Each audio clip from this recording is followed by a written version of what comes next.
Marcus Cole watched his ex-wife walk into his engagement party like she owned the night itself. Jade Thompson stood framed in the doorway, her natural hair swept into an elegant crown, wearing a midnight blue gown that whispered power with every move. She wasn't supposed to be here, not at his celebration, not in his carefully curated world anymore. "Babe, who is that?" His fiancée Ashley whispered, her diamond-laden fingers tightening on his arm. "Nobody important." Marcus lied, the words bitter on his tongue. "Just someone from my past." But Jade wasn't looking at him. Her dark eyes tracked someone moving through the crowd with the precision of a chess master spotting checkmate 3 moves ahead. And when Marcus followed her gaze, his blood turned ice in his veins. Richard Montclair, the billionaire venture capitalist whose name alone made startup founders weep with hope. The man who'd been circling Marcus's tech company for 6 months like a shark that smiled but never showed mercy. Marcus watched, paralyzed, as Richard crossed the entire ballroom. Past Silicon Valley royalty, past tech journalists who could make or break empires with a single tweet, past everyone who supposedly mattered. He stopped directly in front of Jade like she was the only star in a sky full of dying light. 7 years ago, everything had been different.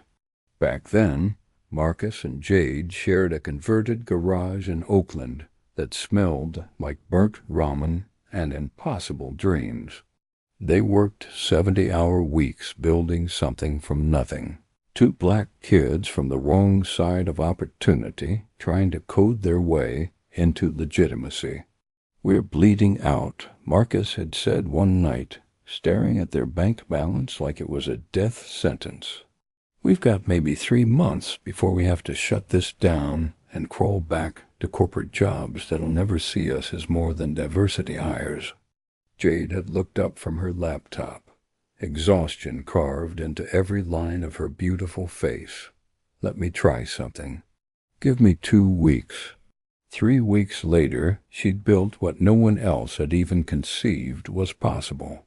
An AI system that didn't just analyze data, but understood context, cultural nuance, predictive patterns in communities that traditional algorithms ignored completely.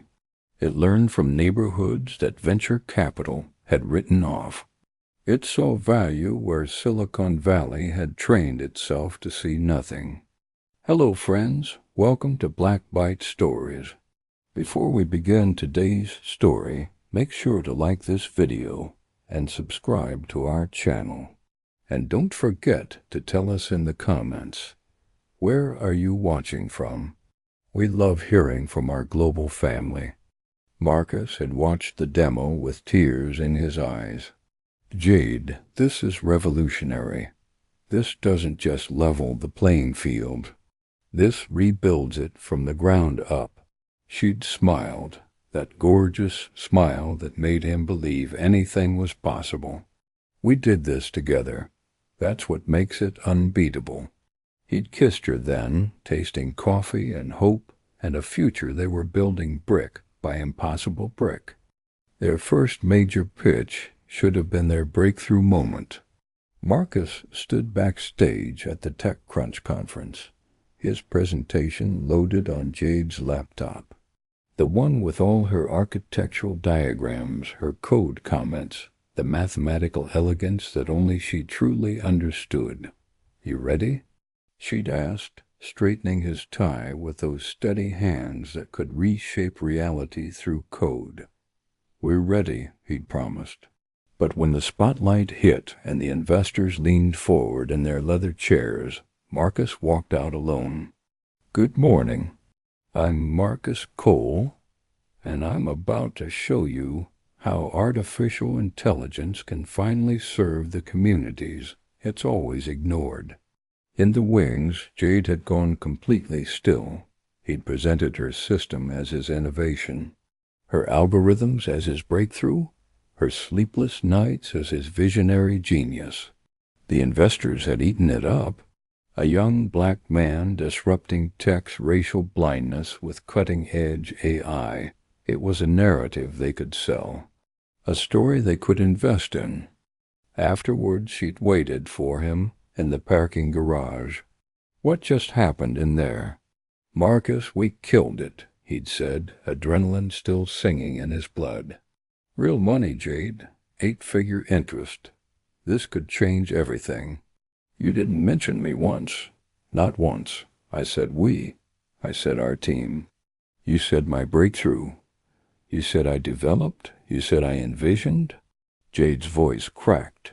"I built that entire system from the ground up. Every single line of code." Marcus had sighed like she was being unreasonable. "And you're a critical part of this company. But investors don't bet on partnerships, Jade. They bet on a singular vision, one founder, one story, one face they can put on magazine covers. So what am I? Your technical assistant? You're my wife. You're my co-founder. But when I'm on that stage, they need to see confidence, certainty, leadership, not a committee." It happened again and again and again. Press profiles where he was the genius founder, and she was his talented wife who handles the technical side. Board meetings where innovations became his strategic pivots. Patent applications filed under his name alone because, as the lawyers explained, the CEO traditionally holds primary inventor status for company IP. The night Jade found the final patent filing, she sat at their kitchen table until sunrise. When Marcus came down for coffee, she slid the folder across to him without a word. "Explain this." He barely glanced at it. "Standard procedure. The company holds the IP. I'm listed as primary inventor because I'm CEO. Jade, this protects what we built. I created that system. Every algorithm. Every innovation that makes this company worth anything, and the company will compensate you fairly. This is business, not personal. What you built," she'd said quietly. "That's how you think of it now, isn't it? Somewhere along the way, ours became yours, and I became invisible. Don't be dramatic. We can work through this. I want a divorce." The word had shattered the morning like a gunshot. "You don't mean that. You're upset, and I understand. But we can fix this." "I mean it. I'm done being erased. Done being the genius behind your throne. I want out." Her divorce lawyer had been gentle but brutally honest. "You won't get much. The patents are filed corporate. Your contributions are documented as work product. We can fight, but it'll cost more than you'll ever recover." Jade had signed most of the paperwork without reading it. But before she did, she'd added one paragraph, buried in Section 9, subsection D, in the kind of dense legal language designed to make eyes glaze over.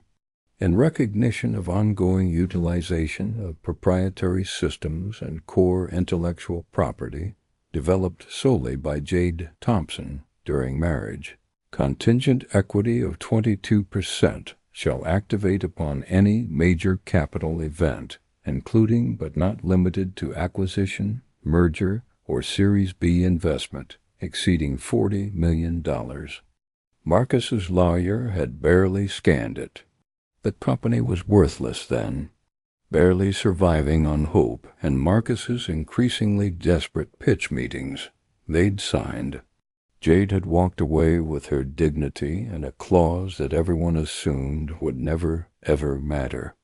Now, standing in this glittering ballroom 7 years later, she watched Richard Montclair approach with the kind of smile that knew exactly what everything and everyone was truly worth. "Miss Thompson," he said, his voice cutting through music and champagne chatter like a blade through silk. I've been very much looking forward to meeting you." Behind them, Marcus's engagement party continued, oblivious to the earthquake about to reshape the ground beneath their feet.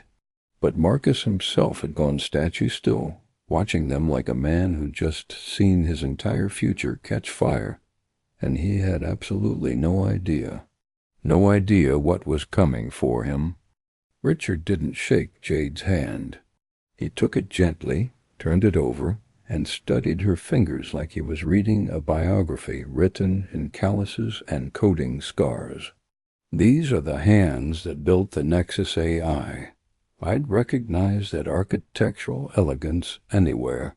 "Most people don't look that closely," Jade said. "Most people are fools." Richard released her hand. "I spent 4 months trying to reverse engineer how Coltech's AI predicts cultural patterns that shouldn't be mathematically predictable. The code was too intuitive, too emotionally intelligent. It didn't match Marcus Cole's profile at all. And then you found the original development files." Jade's voice was calm as deep water. "I found your name everywhere before someone did a remarkably sloppy job of erasing it." Richard's smile sharpened. "I also found something else. A clause in your divorce settlement that I believe you've been waiting very patiently for someone to trigger." Across the ballroom, Marcus had abandoned Ashley and was moving toward them, his face arranged in careful professional charm that didn't quite reach his panicked eyes. "And did you trigger it?" Jade asked. 5 days ago? Series B funding. $65 million.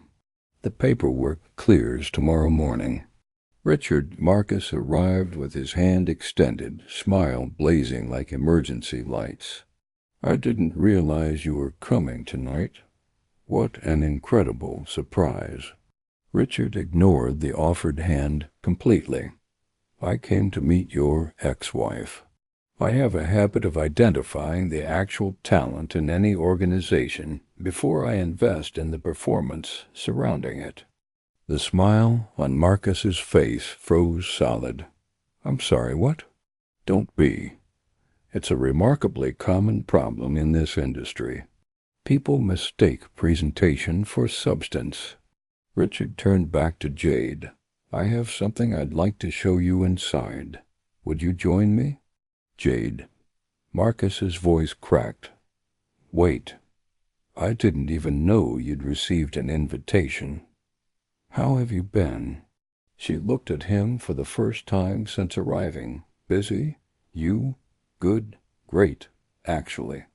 The company's really taking off. We're about to," he glanced desperately at Richard. "We're in the middle of some very exciting developments." "So I hear." Jade's tone could have cut diamonds.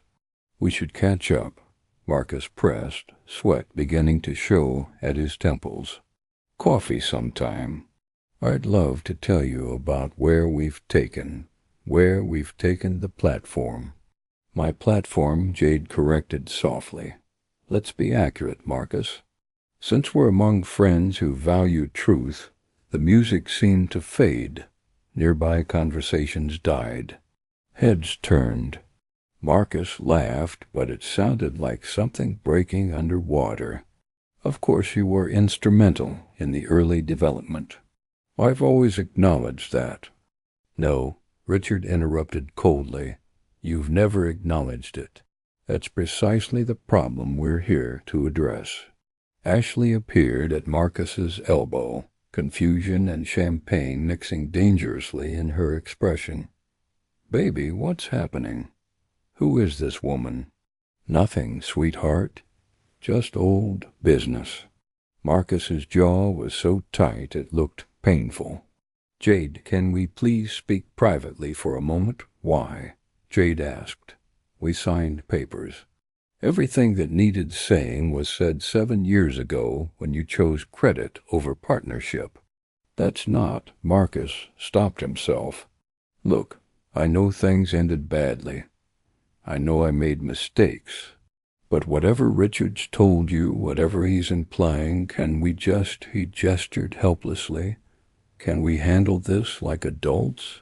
He hasn't told me anything I didn't already know. Jade stepped forward. I wrote every line of code, Marcus. Every algorithm that makes your company worth investing in. I know exactly what it's worth because I created all of it. The ballroom had gone silent now. Phone cameras raised. Tech journalists sensing blood in the water. Can we not do this here? Marcus's whisper was desperate. Please, do what? Jade's voice remained perfectly level. Acknowledge reality? You gave me credit in footnotes, Marcus, and tiny acknowledgments buried where no one would ever look, in ways that never threatened your singular founder mythology. Jade moved closer, and Marcus actually stepped back. You took my work and my name and built an empire on top of it. And when that wasn't enough, you erased me from the story completely. That's not fair. The company needed a clear narrative to survive. The company needed my AI. Everything else was just theater. Richard checked his watch. We should move this inside. The announcement is scheduled to begin. What announcement? Marcus's voice broke completely. You'll see. Richard offered Jade his arm. Shall we? She took it. They walked past Marcus, past Ashley clutching her champagne like a life preserver, past the life Marcus had built on foundations he'd stolen and convinced himself he'd earned.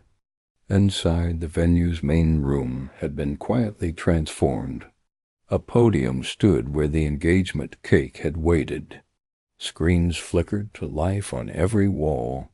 Ladies and gentlemen, the host's voice rang out. If you could join us inside, we have a special presentation from tonight's sponsor, Richard Montclair. The crowd filed in, curiosity building like storm pressure. Marcus pushed through them, trying to reach the front, trying to stop whatever was about to detonate his carefully constructed world. Richard stepped to the podium like he owned gravity itself. Good evening.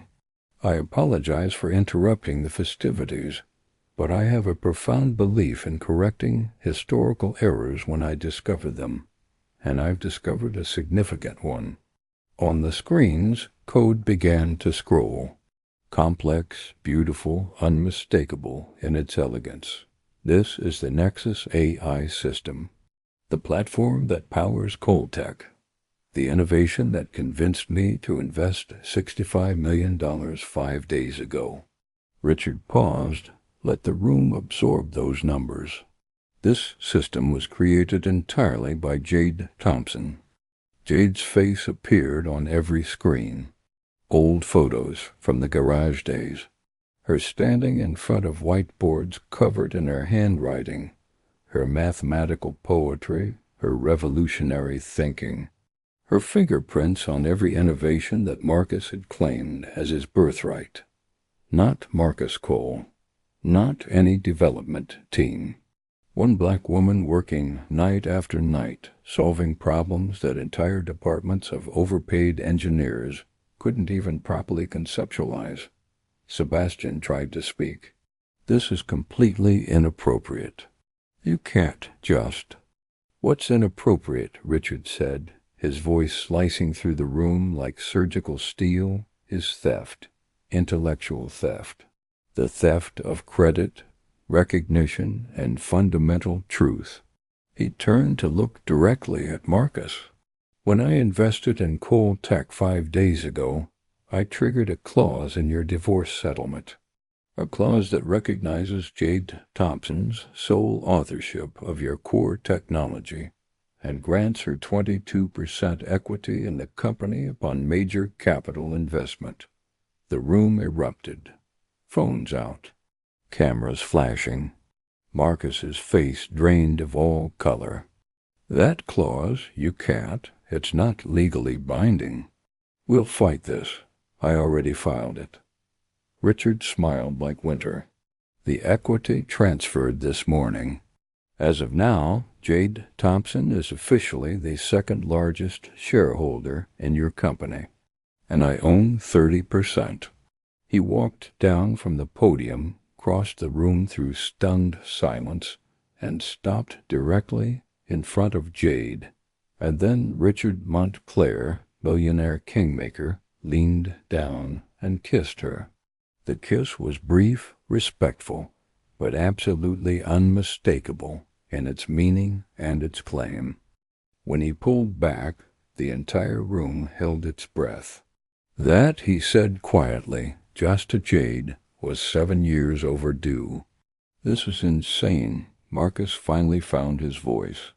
That clause will sue. It's not enforceable. You can't just. Please do, Richard said, turning back to him. I've had 5 law firms review it independently. It's ironclad. Your own lawyer signed off on it because the company was worthless then. He had no idea what he was approving. No, Jade spoke for the first time since they'd entered. The company was worthless without me. You just didn't realize it yet because you'd convinced yourself the magic was yours. She walked to the podium, and the room leaned forward, collectively. I didn't come here tonight for revenge. I came because Richard sent me a message yesterday that said I deserved to hear a toast. I didn't know what he meant. I didn't know what he'd planned. She looked directly at Marcus, and her eyes held no anger, only truth. 7 years ago, you told me investors don't bet on partnerships. You were right about that, Marcus. You were absolutely right. But you bet on the wrong face. Jade, Marcus's voice was pure desperation now. We can fix this. We can work together again. You're brilliant. Everyone can see that now. We can restructure, make this right. No, she said simply, powerfully. I don't want to work with you, Marcus. I want what's mine, the recognition, the equity, the truth. She turned to the crowd of investors and journalists and tech royalty. I'm not here to destroy cold tech. I built that company's heart. I'm here to correct the historical record. That AI system, that revolutionary platform, that breakthrough everyone's celebrating tonight, it was mine from conception to execution. And from now on, everyone will know it. Richard stepped beside her again. As of tomorrow, I'm proposing a full corporate restructure. Jade Thompson will take controlling interest in the development division with full creative authority. Her name will appear on every patent, every presentation, every piece of press.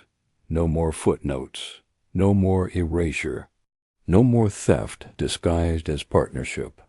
And if I refuse this hostile takeover, Marcus said, then you'll face a board revolt, majority shareholders who don't trust you, and a media firestorm about how you built your empire on stolen black innovation. Richard's smile was colder than deep space.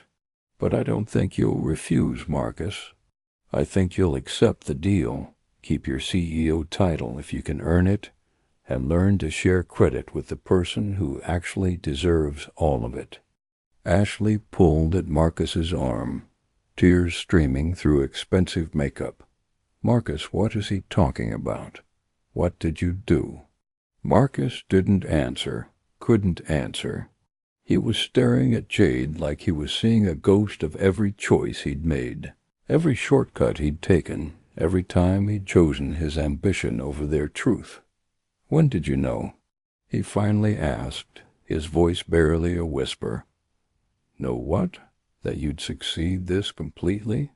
That you'd make billions from my work? No.